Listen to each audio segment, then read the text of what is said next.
This is a little bit of a dose of reality as to what drugs and alcohol really can do. And I'm going to use my example, obviously. So when I was young, I experimented with drugs and alcohol, and it was a weekend thing, and it was all fun. It was all fun and games, and everybody was doing it, you know, until it was not anymore. And I started doing more and more and more of it. And the more and more I did, the more my life fell apart. So the more and more I needed, and so on and so forth. Eventually, when I was in my late 30s, a father of two, I was a clown. I was irresponsible. I was a mess. And my son and daughter had to live through that. So, in particular, I remember this one time when, just before I checked myself into rehab, my apartment was always a mess. My life was a mess. And you could tell everything around me was darkness and disaster and just a trail of chaos. I was still seeing my kids, every weekend and spending time with them, but I was a deadbeat. I had no money to pay any kind of child support. I paid for things when they came over, but that was it. And I had to pawn stuff or sell stuff all the time. I was always broke, prioritizing the drugs and the alcohol because drugs and alcohol are selfish. They take everything.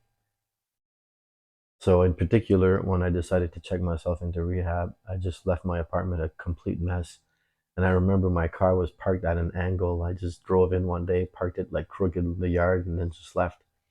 And I didn't tell anybody where I was going.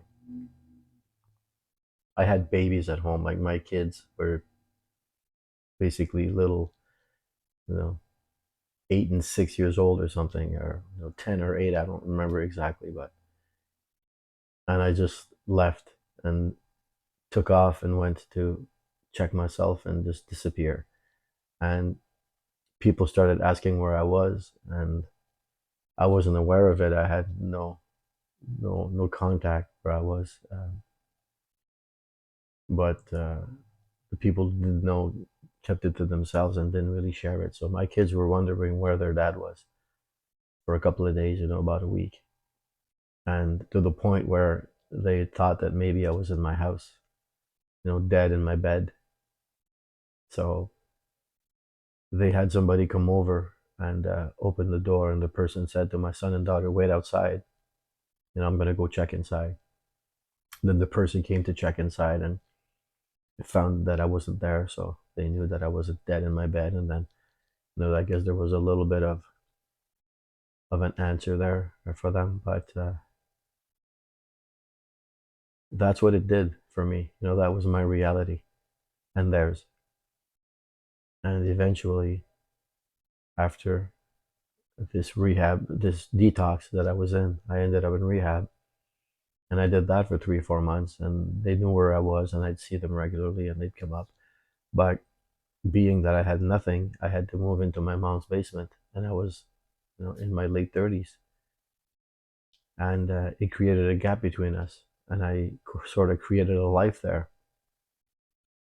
And this new life did not have any friends who drugged and drank, and no pushers, and it was new. It was all new and all fresh. The girls around me, the guys around me, the girlfriend that I made, and the the co-workers that I hung out with, and everything was different, and it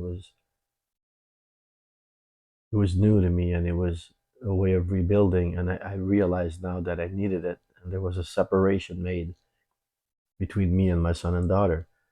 Being that I was so far away, I was in another province, and I had nothing. I had nothing. I had a garbage bag, and I know that that hurt them, and it hurt me. But I was in rebuild mode. I needed something new, and I needed it fast. And I just, like a sponge, I took it all in, and I rebuilt and rebuilt it, learned how to live new. And I know that there was abandonment issues that I created for them, and now they're adults. I'm actually a grandfather uh, to my daughter's son, so they're grown up and they're adults. But I know that that lingers, and I know that that hurt them. So that's the reality of drug and alcohol addiction abuse. It's not just about us. It's not just about what we do to ourselves.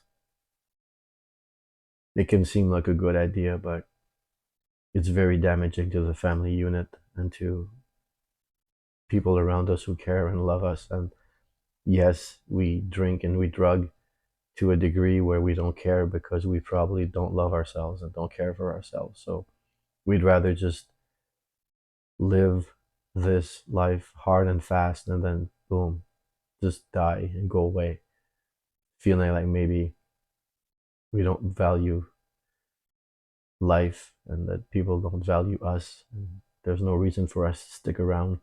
People would be better off. But that's not true.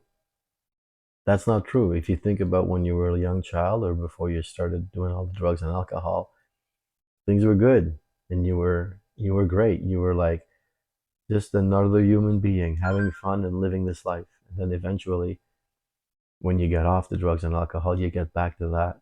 And then you find your purpose and your value. Then you can be of service to others and be of service to God, be of service to your family, and be a man or a woman, but in my case, a father, grandfather, and lead by example and be in charge of certain things and play your role. And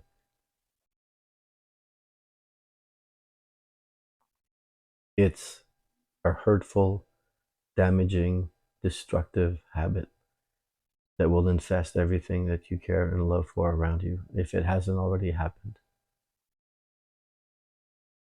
If you haven't gotten to that point yet, be wary, be mindful, stay away from that kind of stuff because it's a heavy burden. We can't go back and change ourselves. We can change, we can become new, better human beings, better fathers, better mothers, better grandfathers, better grandmothers. But there's not a day that goes by where I didn't wish I could go back and change the things that I did or the things that I said or didn't do or didn't say, so that my kids now, my son and daughter now, would not have to live with this trauma or these interpretations or perceptions that they had to create because I was, first of all, I was a mess and everything that I did was to drink and drug. And then for a period, everything that I did was to not drink and drug until they got their father back. So, yeah, that's a side effect, unfortunately, of the drug and alcohol. So I'm just trying to warn anybody to be mindful of that. You deserve better, and your family deserves better.